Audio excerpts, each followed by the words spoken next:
Hello everybody, welcome back. This is your friend TM01. Today we're actually, instead of starting in the world that I've been working on, we're actually starting in my creative world, which is where I test out all my super secret projects, as you can see behind me. But the reason I wanted to do that is because I wanted to show you, I found a skeleton spawner in my survival world, and I wanted to show you basically, the guts of it without having to, that way you could kind of see how it works in my survival world. So let's go ahead and take a look at it real quick. So basically what we have, let's pretend this is all hooked up to the spawner system. I'm just going to show you the redstone part of it. Basically, I have it set up to where the skeleton spawner drops the skeletons and then they get moved via water into a little chute like this right here. And we can simulate that with a flick of the switch.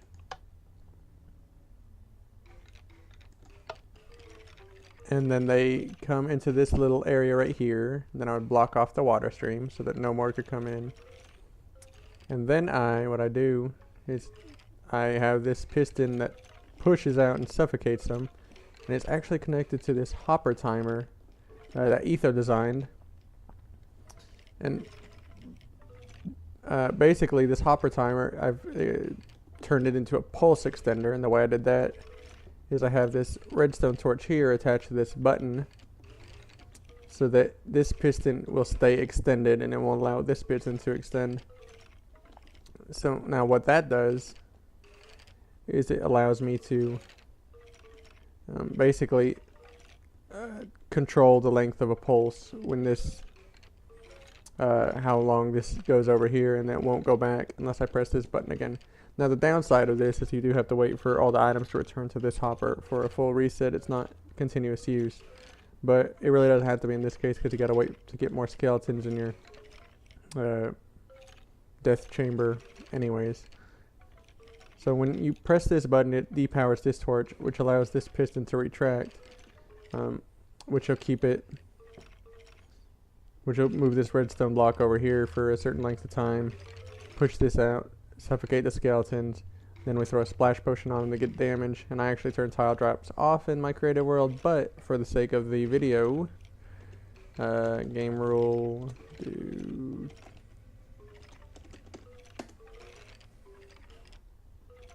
no, that's not what I wanted. Game rule do mob loot true. So now you can see if I press this button, it'll suffocate the skeletons. Then I made a little note to myself for how many items you need in the hopper timer. Then I can throw a health potion at the skeletons and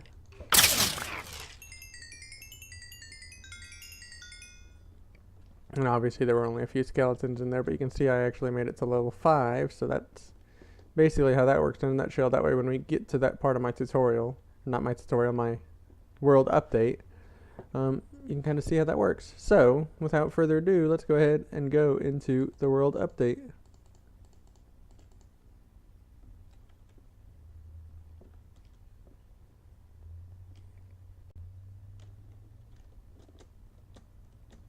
Alright, so here we are in my survival world. As you can see,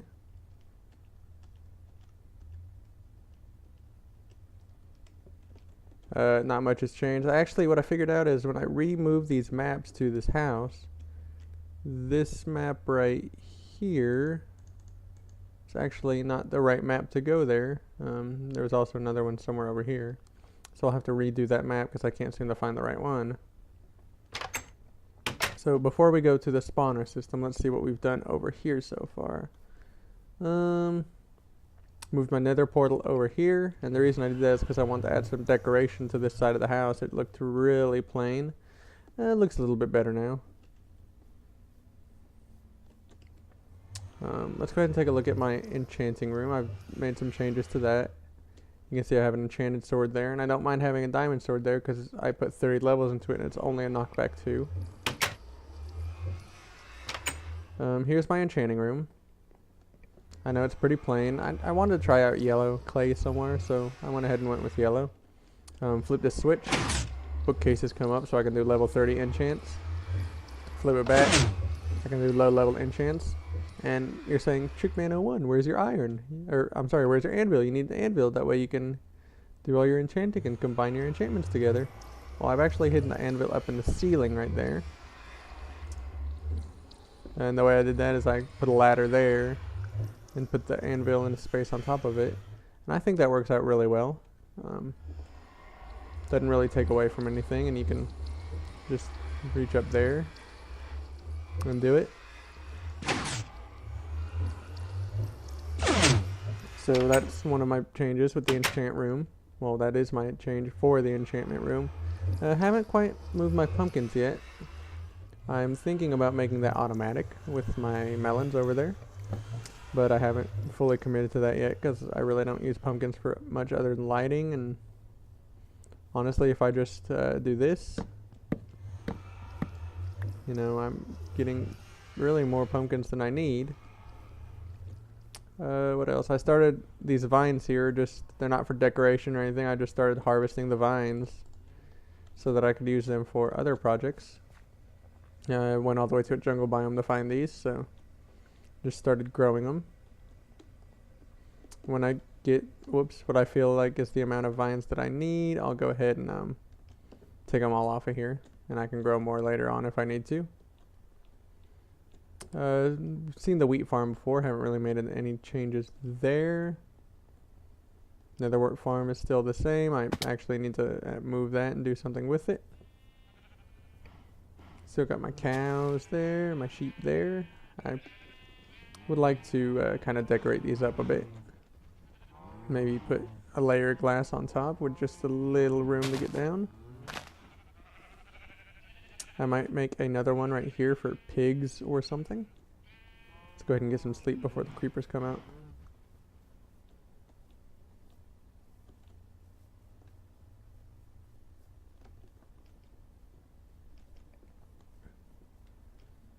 Oh, another thing I've done is I've actually added an iron door here.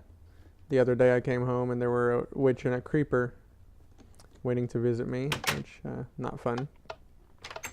House can get blown up, but still. Okay. Let's see, what else? Oh, let's go ahead and look over here at this big green monstrosity.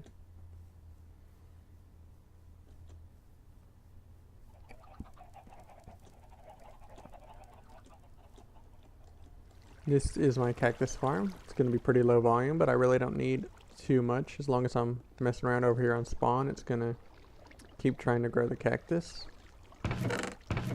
Just 12 cactus so far, but like I said, that's fine. I'm not looking for any huge volume. Really, the only thing I really intend on using cactus for from this point out is dye. So don't need too much, and like I said, as long as I'm working near spawn. Oop, I think I heard it go off. No. As long as I'm working near spawn, it's going to continue to operate. I'm not looking for like a stack a minute or anything. If I were on a multiplayer server, I might make it quite a bit taller to try to get more, but I'm not in this world, so let's go ahead and go to my storage room. Haven't really made any significant changes to the storing room. I don't have my brewing stand or my anvil over here anymore, as you can see. I added an ender chest into it. I need to try to find an unbreaking book for my fortune pickaxe. And I also have my silk touch pickaxe. Enchanting's been a lot easier since I got my skeleton XP farm. Let's go over here.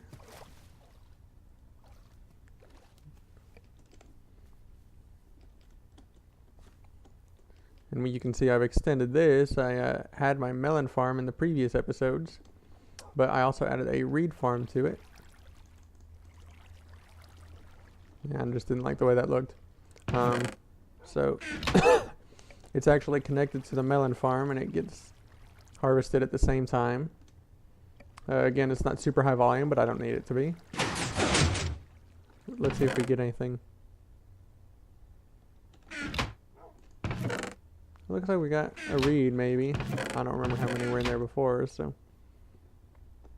And then, anyways, if we go back across the river, we'll run into my brewing room, which is right here.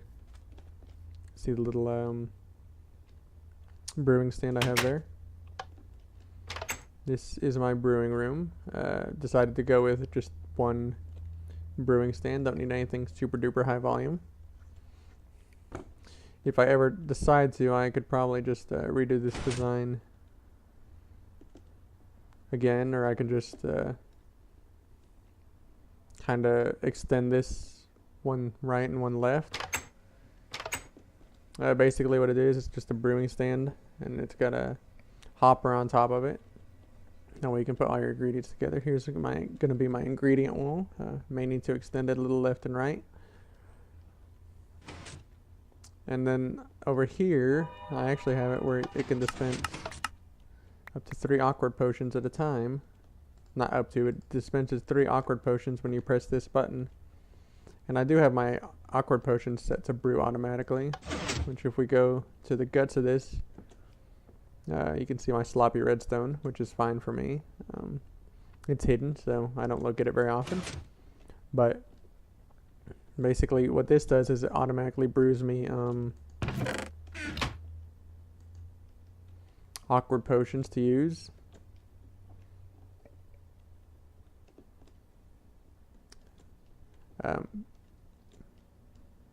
So what that does, what this little design right here does, is it'll for about 30 or 40 seconds or so, it'll lock this hopper, and this hopper right here is filled with nether wart. So while this one's locked and this one's unlocked, it'll shoot 3 water bottles in there. The nether wart will brew it into an awkward potion, and then it'll reverse and lock this one and unlock this one, and then they'll move down into these chests here, which eventually moves down into this dropper. And then the button you saw is on the other side of this block, and it's actually connected to this little T flip-flop right here. And basically the cool thing about what I discovered is that one button press moves the item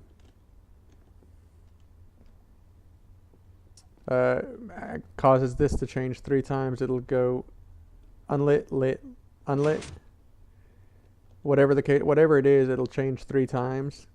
So what I decided to do is to use that, since you need 3 awkward potions at a time, or since you probably should use 3 awkward potions at a time when you're brewing, this will actually move 3 times, which will cause this to this redstone line to be lit for 3 times. It'll only turn off for a single pulse. So when it moves that way, it'll shoot out an awkward potion. When it moves back that way, it'll shoot out an awkward potion, and then when it moves that way, it'll shoot out an awkward potion. So that basically causes it to shoot out 3 awkward potions. And then since this dropper is attached to a wall, it'll just shoot them right through the wall. I always have a hard time getting out of here. So that's the brewing room in a nutshell. What else have I done since the last episode? Let's see here. Bridge is still the same. I've cleared out a little bit over here just so I could see the view. Oh, and I've also done a little landscaping over here. But I wanted to be able to kind of see the view, and there were some trees right there and right there that I didn't really like. I couldn't see my bridge and my little area over there.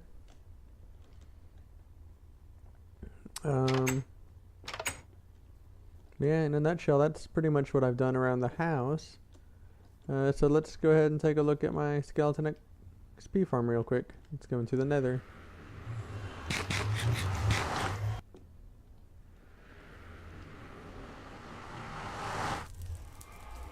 I'm really hoping I don't get like shot by a ghast and die on camera. Oops. So we go this way, and I need to work on my nether stuff. Oh, I do have one more thing to show you after this though. I'll have to go back and get some speed potions from the base, but that's okay. So this is my skeleton XP farm. It's really, really sloppy right now. I actually do need to clean it up quite a bit. But anyways, behind here is a skeleton spawner. And then I use water to basically funnel the skeletons until they reach this little area right here.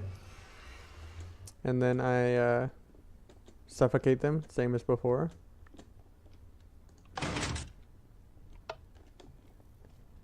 That'll suffocate them. And then I'll throw a splash potion of healing at them. Basically I need to move. Oh, and this one right here just cuts them off from coming down the chute. So if I was to sit AFK for a few minutes, you can see we got one already. Not sure why he's jumping. He shouldn't be. But if I were to go AFK for a few minutes, these guys here would... Whoop. Don't shoot me. These guys here would start to become a whole bunch of them. You can see the rates aren't too bad. Got 2 in there already. So let's go ahead and show it.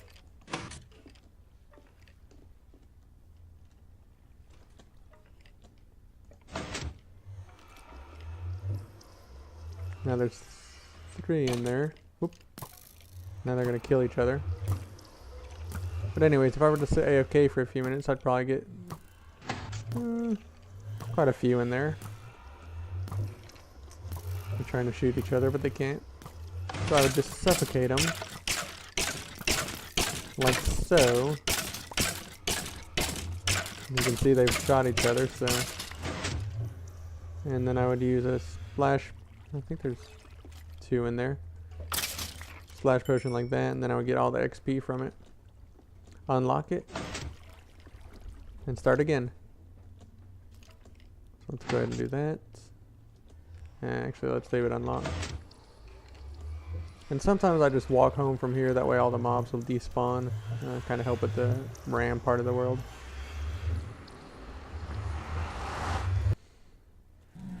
Let's see. What else? This way. Sometimes I get a little discombobulated when I come back through the nether portal. But there is one more thing I want to show you before this weekly world update is finished. And it's really cool.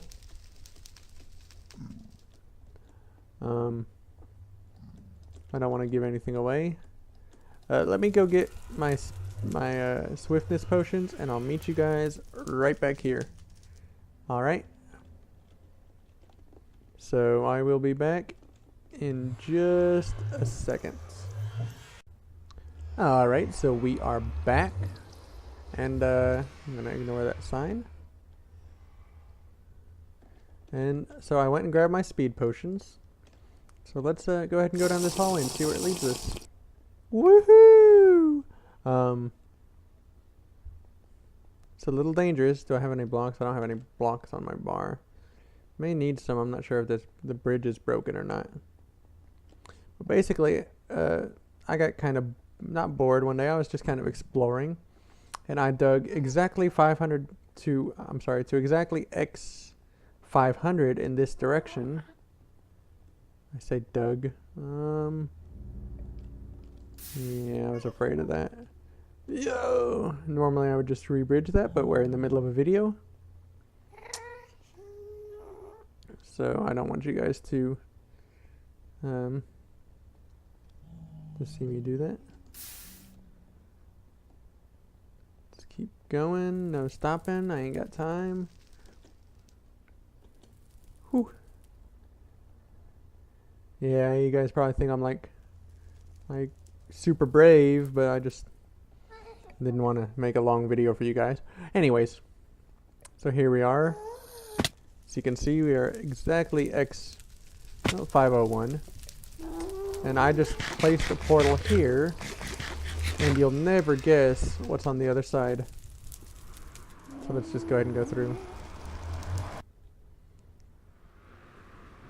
That's right, a huge, ginormous mesa biome.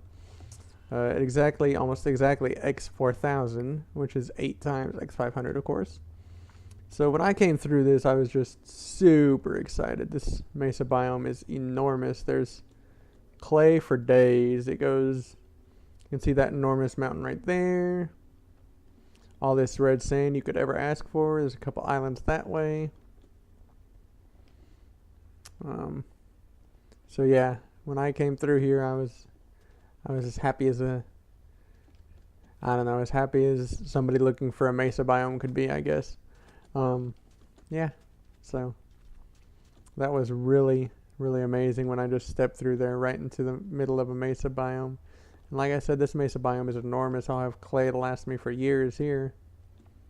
Yellow clay, orange clay, white clay, gray clay, undyed clay, brown. Like I said, this place is huge too. I could fill a double chest just, on this top layer almost. We got some black stained clay over here. Man, if I were to bring a beacon over here, I could just go to town on this place. A beacon and an efficiency 5 pick. But before I go into the beacons or anything, I'll probably go fight the Ender Dragon, which I will record, by the way. But yeah, like I said, this place just goes on and on for days. And the red sand will be really helpful too. Make a lot of glass out of that so I can make some stained glass. So I can keep doing what I'm doing with that. But yeah, this was really exciting to me. Alright guys, so that's pretty much it, I think, for this week's Weekly World Update, week number 3, episode number 3. Hopefully I'll see you again next Wednesday. That's when I'm trying to upload these, or at least try to publish them.